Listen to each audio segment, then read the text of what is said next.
Hi everyone. Let's start with the last section, Advanced Scripting Techniques. This section will help the viewers to learn about advanced scripting techniques, as well as how to customize their shell. Users will learn to calculate as well as reduce the runtime of the script. It will be easy for users to write one-line loops and conditional statements. Let's begin with the first video that deals with calculating and reducing the runtime of a script. A simple time command will help in calculating the execution time. Make sure you have the necessary scripts present in your system.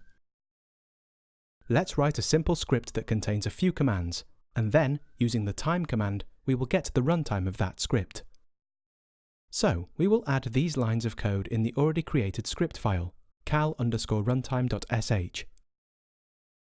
In this script, we have included 4 commands, that is, clear, ls, date, and a Python 3 installation command. Save the file. Navigate to the terminal to run the script and observe the output. After the execution, you will get the runtime of the script at the bottom of your output. Enter the root user password and you will get to see the results with the runtime. That was a short and quick video.